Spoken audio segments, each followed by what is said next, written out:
Est-ce qu'on peut comprendre les forces qui donnent à ces outils le fondement, ces outils de protection? Quelles sont les forces qui sont derrière ces outils de formation? Oui, la vie humaine est alchimie. Et chaque décision que nous prenons, chaque action que nous menons, nous rapproche ou nous éloigne de l'essentiel, c'est-à-dire de l'être.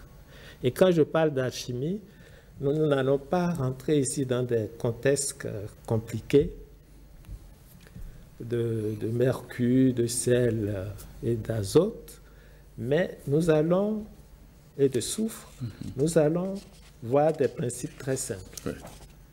Par exemple, vous voyez là que tout le monde est d'accord qu'il y a un esprit, Absolument. Il y a une âme l'âme et le corps. L'esprit, c'est l'être. C'est l'être. L'âme humaine, c'est le manifesté. Le manifesté. Et le corps de l'homme, c'est le non-être. Un compilé tout simplement de 4 éléments qui a besoin d'incorporer dans sa nature l'esprit à travers l'âme pour soit se réaliser en tant qu'être divin, soit se rapprocher vers le non-être.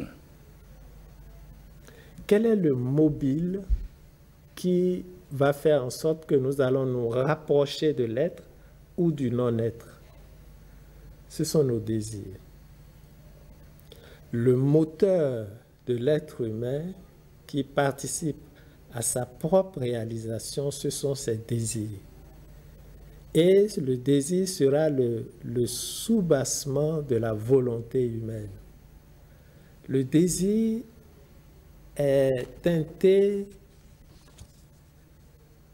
de notre éducation, de notre formation, de nos croyances, de tout ce que nous avons accepté. C'est en fonction de ça et du milieu dans lequel, par exemple, je veux prendre une décision. Je prends la décision et mon désir m'amène vers une direction parce que tout simplement, je suis en train de dire que dans notre société, on ne fait pas ci, on ne fait pas ça, mais j'agis en fonction des normes sociales.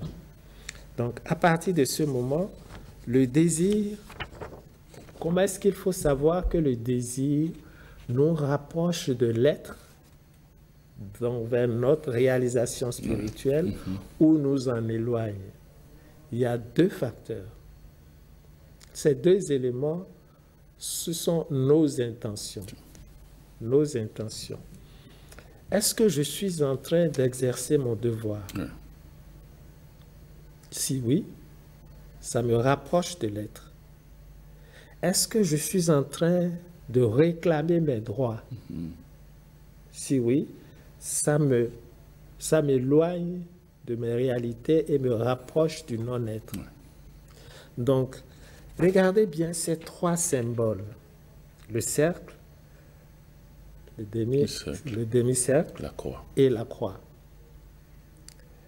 Ces 3 symboles seront à la base de la constitution des symboles de toutes les planètes. Cela veut dire qu'il y a un message qui est codé dans le cercle, un message qui est codé dans le demi-cercle, un message qui est codé dans la croix.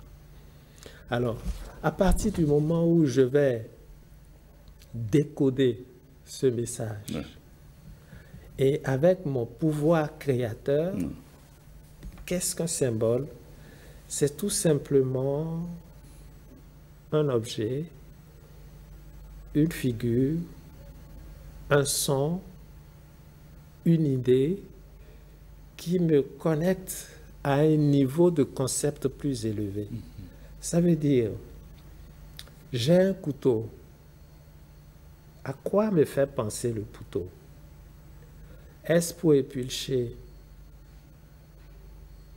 l'iam ou bien pour faire autre chose?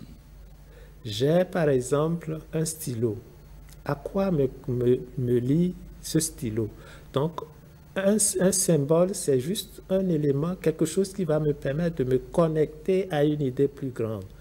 Et c'est de là que je vais puiser ma force.